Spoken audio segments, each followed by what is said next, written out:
hubungan masyarakat dan demokrasi, yang mana di Indonesia sendiri banyak sekali macam keberagaman dan banyak sekali macam suku yang membentuk sebuah legitimasi, membentuk sebuah tatanan sosial, membentuk semua keragaman-keragaman yang ada di Indonesia sendiri. Maka dari itu, dalam hal ini banyak sekali macam Konfusianisme yang diterapkan oleh negara Indonesia itu sendiri. Dan dalam hal ini pula bisa kita lihat bahwasannya pada saat ini dan pada saat di tatanan sosial dalam masyarakat, dalam hubungan bermasyarakat, itu ada yang namanya sebuah partai yang mana partai tersebut didirikan oleh Soekarno, yang di dalam Soekarno ini dia berfokus pada Marxisme, yang mana sebuah kemerdekaan yang mana orang-orang di situ bisa mencirikan bahwasannya dalam hal ini orang-orang ingin bebas, orang-orang lebih ke arah ingin ke liberal, orang-orang ingin lebih ke arah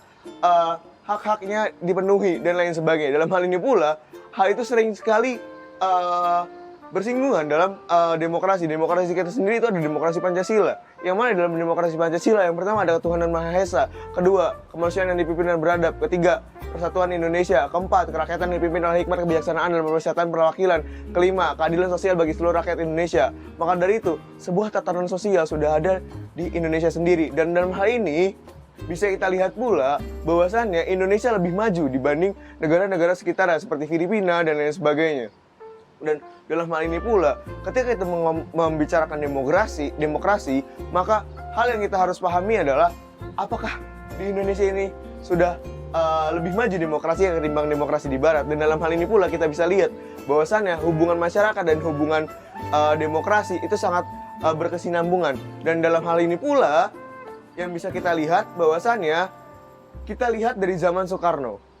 Yang Soekarno itu lebih ke arah nasionalisme dan lebih ke arah mementingkan hak-hak rakyat, dengan Soeharto yang lebih ke arah militeri, dan reformasi lebih ke arah ekonomi, yang mana dalam hal ini pula tiga bentuk orde yang bisa kita lakukan adalah bagaimana kita bisa menyatukannya, yang nanti akan dibahas di economic dan pembangunan, economic dan development, yang mana dalam hal ini perekonomian Indonesia adalah perekonomian yang terbesar di Asia Tenggara. Dalam hari ini berkembangnya dunia pada Cina, pada India, Brazil, dan Meksiko memiliki ekonomi yang lebih besar. Ketika standar untuk prioritas daya beli, bahkan sebagai raksasa demografis, itu keuntungan ekonomi Indonesia mendapatkan kenaikan dalam beberapa dekade. Dalam hal ini, negara Indonesia pula menjadi negara per kapita yang paling tinggi di antara banyak negara di Asia Tenggara. Contohnya seperti Filipina, Vietnam, Kamboja, Laos, Burma, dan Timur Leste itu memiliki pertumbuhan PDB yang mana kurang lebih dari 6% setiap tahunnya, dari tahun 1965 dan hingga 1997. Selama krisis keuangan Asia di Indonesia, itu Indonesia memiliki keuangan yang merosot dalam pertumbuhan PDB negatif yang mengkhawatirkan sebesar minus 13,1%. Sejak titik nadir tersebut, bahwasannya pertumbuhan ekonomi Indonesia kembali melonjak tinggi pada tahun 2011, dan pada tahun 2011 sendiri itu sebesar 6,5%.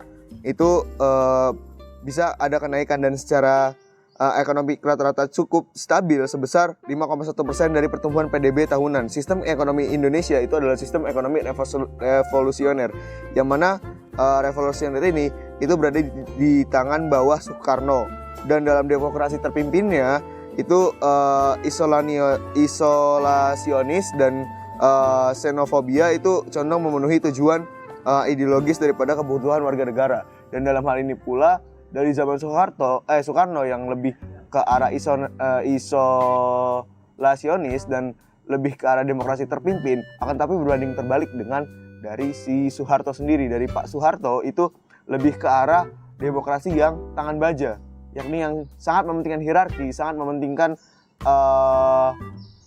sebuah tatanan ekonomi dan sebuah tatanan nepotisme di sana, yang mana dalam Soeharto sendiri kita tahu ya, keluarga cendana itu sering membuat proyek kayak TMII dan lain sebagainya itu mengalami penurunan ekonomi yang sangat drastis. Dan dalam hal itu pula, walaupun banyak sekali korupsi, kolusi dan nepotisme di tahunnya Soeharto, tapi dampak yang diberikan kepada masyarakat Indonesia itu sendiri itu sangat signifikan. Bahwasannya dari bahan pokok dan dari bahan BBM dan lain sebagainya itu masyarakat Indonesia sangat terpenuhi karena Soeharto sendiri itu lebih condong ke arah barat. Dan hal ini berbanding terbalik dengan reformasi yang di hari ini kita bicara dengan Bapak B.J. Habibie ya. Dalam Bapak B.J. Habibie sendiri itu lebih ke arah bagaimana cara bisa membentuk sebuah tatanan atau sistem dari ekonomi kita sendiri agar bisa naik dan melonjak lebih tinggi dibanding sebelumnya di tahun Soeharto. Dan dalam hal ini pula, makanya dalam B.J. Habibie sendiri itu lebih ke arah terbuka dan lebih ke arah bisa maju ke liberalisasi. Dan dalam hal ini kita bisa lihat ya bahwa saya sampai saat ini pula itu sangat terasa efek-efek yang dilakukan oleh pemerintahan. Contoh sampai saat ini utang kita itu ada 7.000 triliun, yang mana kalau kita bisa bandingkan itu 1/4 dari APBN negara itu sendiri. Dan maka dari itu, apakah Indonesia akan menjadi negara yang failed state?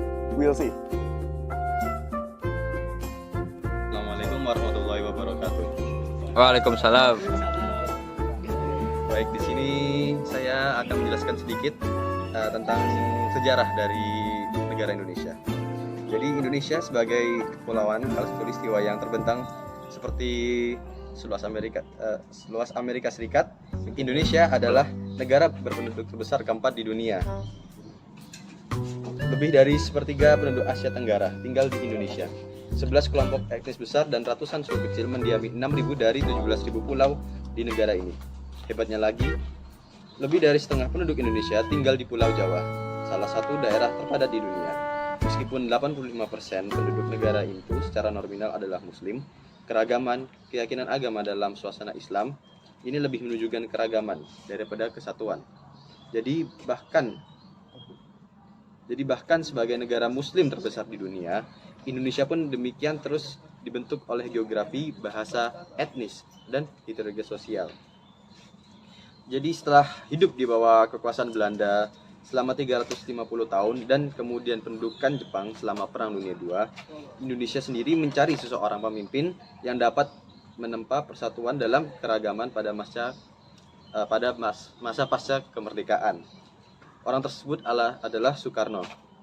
Soekarno sendiri menjadi pembuat solidaritas yang karismatik ditakdirkan. Itu tampaknya untuk memasukkan manusia Indonesia baru pasca kemerdekaan Indonesia. Dapat dibagi menjadi 4 periode, dipisahkan oleh fase transisi 1 hingga 2 tahun. Pertama adalah pemerintahan parlementer yang rapuh di bawah Soekarno pada tahun 1950 hingga 1957. Yang kedua adalah demokrasi terpimpin di bawah Soekarno pada tahun 1959 hingga 1965. Ketiga ada Orde Baru di bawah Soeharto pada tahun 1967 hingga tahun 1998. Dan yang terakhir adalah demokrasi liberal reformasi di bawah banyak presiden dari tahun 1999 hingga sekarang. Jadi periode pertama ditampilkan banyaknya partai politik, pemilu, dan pemerintahan parlementer yang lemah.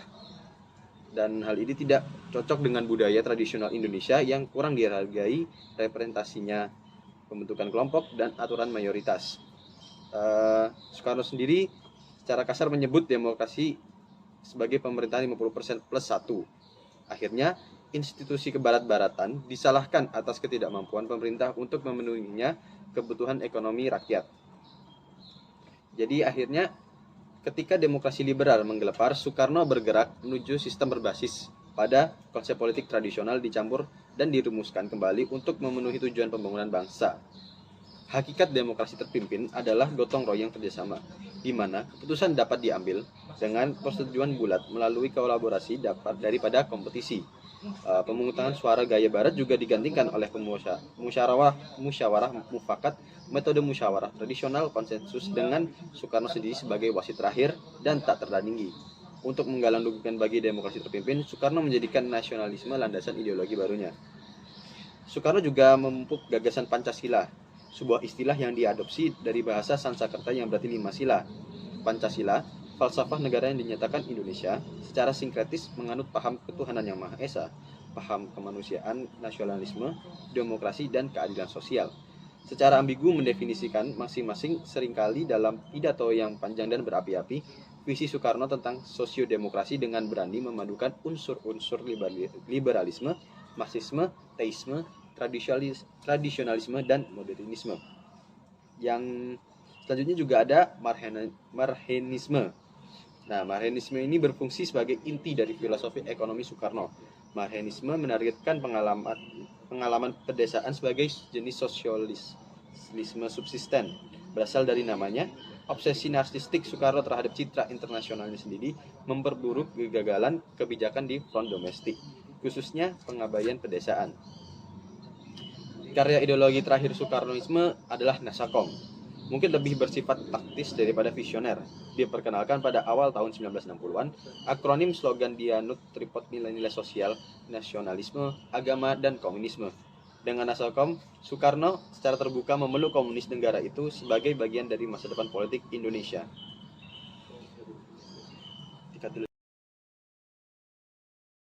Partai-partai politik di Indonesia. Indonesia memiliki sangat banyak partai politik. Namun, hingga pemilu 1999, partai yang secara realistis mampu bersaing bersama Golkar dan pemerintahan militer belum ada, sehingga satu-satunya pihak yang diperbolehkan di bawah pemerintahan Orde Baru adalah Golkar. Tapi itu berubah ketika pemilihan tahun 1999 ketika Indonesia menggelar pemilu demokratis terbuka dengan banyak partai. Pluralitas suara terbesar jatuh ke tangan Partai Demokrasi Indonesia Perjuangan (PDIP), pimpinan Soekarno Putri yang memperoleh 34% suara untuk DPR. Yang Golkar hanya menang 22%, turun lebih dari 40 poin persentase dari pemilu sebelumnya. Saat itu MPR masih memilih eksekutif negara. Padahal Megawati punya hak menuntut kursi kepresidenan karena kemenangan prioritas partainya. Namun Abdurrahman Wahidlah yang naik menjadi presiden Republik Negara Indonesia. Lalu Megawati Soekarno Putri dijadikan wakil presiden. Untuk pemilu memang kacau. Tapi gambaran yang jelas pertama kalinya dalam hidup mereka. Sebagian besar orang Indonesia mampu berpartisipasi dalam sistem politik dan bebas memilih pemimpin yang mereka inginkan. Terus setelahnya pada pemilihan umum 2009, aturan baru untuk pemilihan umum ditetapkan, yaitu pemilihan menuntut ambang batas 2,5% dari nasional memberikan suara sebelum partai dapat mengklaim kursi DPR melalui perwakilan proporsional. 9 partai melewati ambang 2,5% pada tahun 2009, tetapi 29 lebih kecil partai mewakili gabungan 20 juta suara yang dikeluarkan dari majelis. Banyak partai yang kehilangan kursi atau gagal untuk mencapai ambang baru dalam partai-partai tersebut. Sejauh ini pelembagaan partai-partai tertentu tampak jauh mati, kecuali Golkar. Sebagian besar partai besar beroperasi karena tokoh kuat mereka, dan kesuksesan mereka dalam partai terbilang stabil karena kepribadian mereka dan keluarga terkenal yang sukses dalam pemilu tersebut. Selanjutnya, membahas politik Islam. Sebagai negara muslim terbesar di dunia, Indonesia memiliki catatan yang relatif mengagumkan dalam mengintegrasikan Islam ke dalam sistem politik sekulernya. Politik Islam atau partisipasi dalam kehidupan politik dimotivasi oleh nilai-nilai Islam, menghasilkan tingkat ketidakstabilan konflik atau pemberontakan anti pemerintah yang dialami di Asia Tenggara. Islam revolusioner telah terbukti lebih menjengkelkan bagi pemerintah di Thailand dan Filipina. Di negara-negara ini minoritas muslim telah tertindas dan telah lama terlibat dalam gerakan separatis berbasis muslim, di mana besar minoritas Cina dan India non-muslim hidup berdampingan dengan seorang muslim mayoritas. Islam terbukti lebih memecah belah daripada di Indonesia. Namun demikian, politik Islam memang menjiwai politik Indonesia. Dan periode politik pasca Soeharto yang lebih terbuka telah memperluas jangkauan dan intensitas keterlibatannya akhir-akhir ini. Meskipun bentrokan agama dan sektarian meletus sekali di beberapa bagian Nusantara. Muslim Indonesia memiliki reputasi sebagai penganut Islam yang moderat. Jika sinkretis, sekitar 99% Muslim Indonesia adalah Sunni. Heterogenitas yang menjadi ciri keyakinan dan praktik Islam di tanah air berakar pada pemisahan antara budaya santri dan abangan di Jawa serta kekuatan aliran lainnya. Muslim bersandar pada politik sekuler dan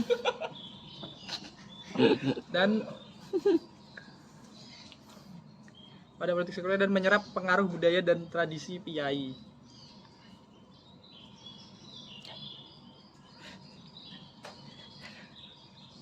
Pendidikan dengan mendemobilisasikan Islam dan dengan didikan abangan Piyai mulai mengkooptasi Islam untuk kepentingan politik yang tampak. Namun sejak 1990-an, kelompok radikal di Indonesia terbentuk di masa lalu. Banyak kelompok-kelompok radikal yang ingin mendirikan negara Islam Republik Indonesia. Salah satunya Jemaah Islamiyah yang dibentuk pada tahun 1993. Kelompok ini terikat dengan 5 pengeboman besar di Bali dan Jakarta dari tahun 2002 hingga 2005 dan yang kemudian melihat pejabat ditangkap dan dibawa ke pengadilan. Kelompok-kelompok radikal ini dapat membahayakan stabilitas negara, sehingga Presiden Yudhoyono secara khusus meluncurkan upaya yang lebih agresif untuk melemahkan kelompok tersebut pada tahun 2008 ketika kelompok Jamaah Islamiyah dihukum dan dieksekusi. Organisasi itu akhirnya dinyatakan ilegal. Masyarakat Indonesia hanya sedikit yang membela kelompok tersebut karena yakin efek merusak dari organisasi radikal saat ini menunjukkan keinginan baru untuk memberi ruang politik kepada pejabat terpilih untuk menangani kelompok ekstremis. Selanjutnya, militari. Selama sebagian besar periode pasca kemerdekaan Indonesia, terutama di bawah Soeharto, militer secara luas bercampur tangan dalam politik. Selain Burma, tidak ada yang lain bangsa Asia Tenggara telah mengalami tingkat keterlibatan militer yang sama dalam pemerintahan sehari-hari.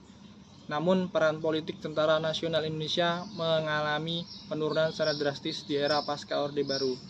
Meskipun kekuatan latennya untuk bertindak tetap kuat dan tidak boleh diabaikan mengingat sejarah negara.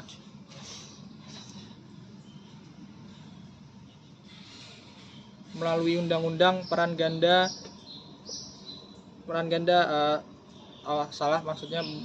politik militer diabadikan dalam doktrin negara yang dimana menguatkan pengertian dwi fungsi, memastikan dirinya sendiri peran keamanan dan sosial politik dalam masyarakat Indonesia. Melalui undang-undang, peran ganda ini melegitimasi keterlibatan militer sebagai pejabat kabinet, gubernur provinsi, anggota badan legislatif, dan pemimpin Golkar. Sampai penggulingan Soeharto, mustahil membayangkan pemerintah Indonesia tanpa partisipasi aktif para jenderal Angkatan Darat. Itu agenda reformasi, termasuk memprofesionalistaskan militer dan perbuatan militer dwi fungsi dengan menghapus jenderal dan kursi yang ditunjuk. Dengan antar negara, masyarakat, dan demokrasi. Pengalaman Timor Leste menyoroti beberapa tantangan ini sebagai negara yang baru merdeka. Timor Leste bergantung pada dukungan asing dan kekuatan banyak kapasitas yang dibutuhkan untuk memerintah secara efektif. Selama dekade pertamanya, hampir semua fungsi negara dilakukan oleh salah satu dari 9 operasi yang dipimpin oleh PBB. Masa depan Timor Leste sebagai negara berdaulat penuh bergantung pada bagaimana ia dapat menghilangkan ketergantungan pada paternalisme internasional. Lemahnya lembaga-lembaga demokrasi Timor Leste diilustrasikan oleh peristiwa-peristiwa seperti krisis politik tahun 2006. Terlepas dari atas etos demokrasi yang kuat, sejarah singkat negara ketergantungan pada dukungan internasional terus menentang legitimasi integritas teori realnya. Masih ada pertanyaan tentang seberapa banyak warga Timor menerima otoritas negara dengan otoritas budaya dan moral masih dipegang oleh gereja Katolik dan tokoh-tokoh kemerdekaan tertentu. Pembagian wilayah antar Timor dan Barat juga menambah tantangan untuk melegitimasi institusi negara. Ekonomi dan pembangunan Timor Leste masih menghadapi banyak tantangan meskipun sudah merdeka. Negara ini sangat bergantung pada pendapatan dari ekstraksi minyak di Laut Timur, yang menyebabkan kesenjangan antara ekonomi minyak dan non-minyak, yang menciptakan peluang dari resiko kecil diproduksi dalam ekonomi secara keseluruhan di luar minyak. Kopi dan beberapa kerajinan tangan produksi komersial, vanili, minyak sawit, dan taman lainnya menunggu investasi yang lebih insentif sebelum sektor pertanian negara berfungsi secara menguntungkan dalam ekonomi berbasis perdagangan di Asia Tenggara. Tanpa bantuan pembangunan dan pendapatan minyak, situasi ekonomi hampir tidak ada harapan. Tingkat kemiskinan di negara ini sangat tinggi dengan sekitar 41% populasi yang hidup dalam kemiskinan. Tingkat melek huruf juga rendah dan hanya 50% penduduk yang melek huruf. Di daerah pedesaan, 4 dari 10 orang tidak memiliki akses ke air minum dan hanya 1 dari 3 wanita yang melahirkan dan mengalaminya dengan hadiah profesional medis. Namun sejak 2002, tingkat pertumbuhan minyak dan non-minyak negara telah meningkat, terutama tahun 2007 ketika ekspor kopi mulai menghasilkan lebih banyak pendapatan. Meski demikian, pendapatan per kapita negara ini masih rendah dan kelemahan struktural dalam ekonomi 2 tingkat tetap ada.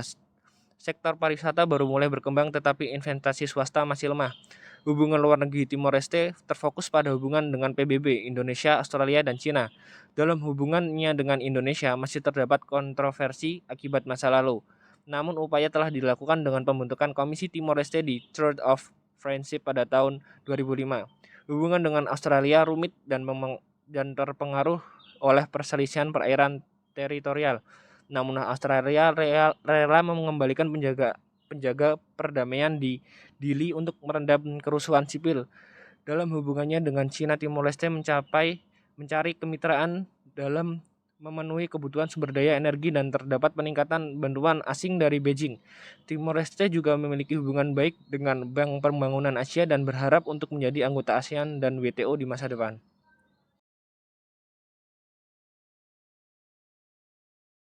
Mengenai institusi dan warisan global dari Portugis itu sendiri, yang mana dalam Timor itu memiliki satu warisan yang mana kalau misalnya kita bilang itu adalah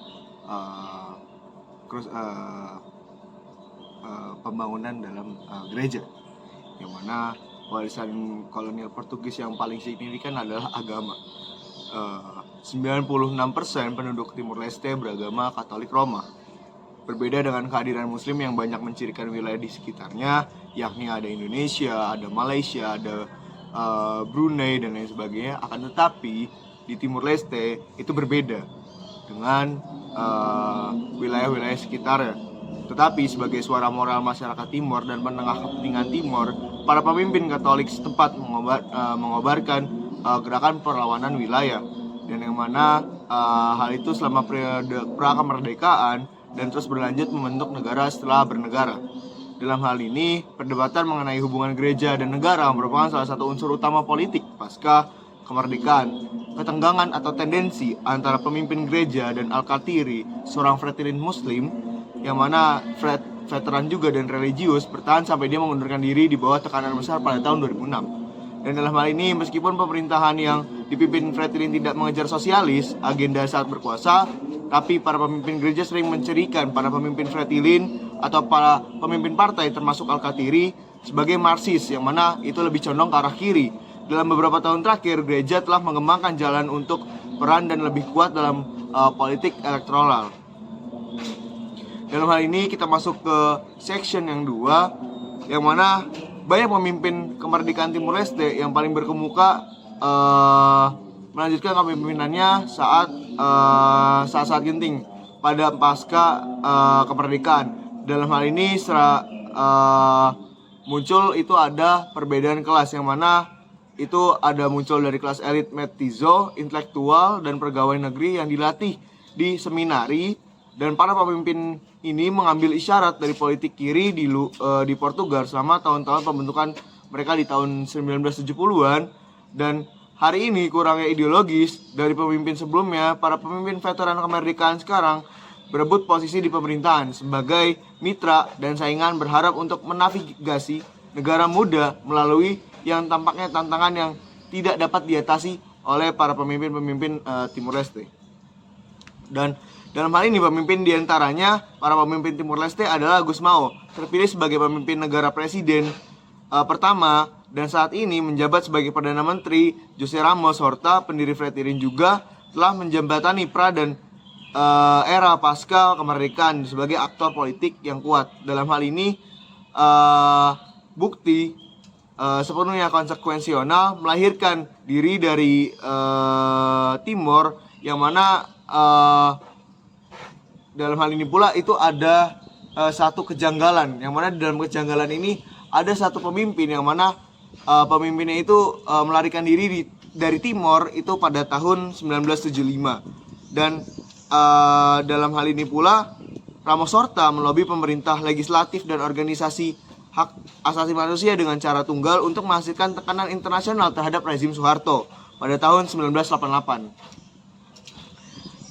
Untuk menempuh jalan perlawanan tanpa kekerasan, peraih Nobel bersama dengan Uskup Carlos Simex Belo pada tahun 1996.